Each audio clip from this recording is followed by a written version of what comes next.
I'm joined right now by retired Lieutenant General Richard Newton. Definitely good to see you as always. What kinds of sanctions could the president and these NATO summit talks actually reveal? Well, good morning, Adrienne. This is an extraordinarily consequential trip for the president, not only for the United States and NATO, but I think for the free world and in support of President Zelensky and the Ukrainian people. There will be more sanctions announced, my sources tell me. There's a Wall Street Journal report out late last night that said President Biden will propose, if not from the U.S. standpoint, sanction actually 300 members of the Russian Duma, which is their lower house of parliament, if you will, their Congress, which is an extraordinary step. And so you're going to see more sanctions on the economic side. My hope also is that he'll also announce further arms support to Ukraine. It would be, in my view, trying to get a NATO member to provide MiG-29s and S-300s directly into the Ukraine fight, but we'll stand by on that. In terms of what announcements could come from other NATO members, European nations, are they expected to announce any new strategies in trying to stop this war?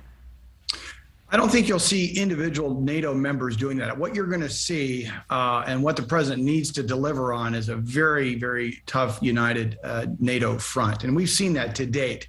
But that's one of the main purposes of his trip, is to tell the world, especially to tell Putin, that NATO remains united and that there are other tools in our toolkit in terms of both diplomatic as well as economic and financial and even military arms that will show this united front. Will the U.S. provide any additional military aid? Again, we have to make it clear there is still the stance that the U.S. is not putting boots on the ground, but certainly has backed additional weaponry. Absolutely. And again, I don't foretell any type of boots on the ground, as you allude, Adrienne. What I believe that is very important, though, is that the president, we will be providing all the tools, arms and shipments and so forth as soon as possible, by the way, that he mentioned in his $800 million package last week. That includes, drones and Stingers and Javelins and so forth. There could be other capabilities that we will provide. I think that is very important that we up the ante in terms of our military arms, as I mentioned, directly providing MiG-29s from a NATO member, as well as the S-300 anti-aircraft, because right now we're at a culminating point. As Robert reported, as John Kirby said from the Pentagon, that Russia is again, I believe they're on their heels and they're dug in. All the while, Ukraine, led by President Zelensky and his wonderful military, is actually taking offense of certain locations around Kyiv and so forth.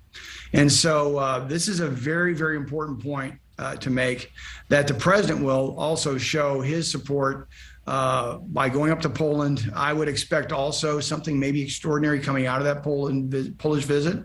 I'm not suggesting that he travels into Ukraine, but if you recall, Secretary Blinken actually met with his counterpart on the Ukrainian border, on the Ukrainian side of the border.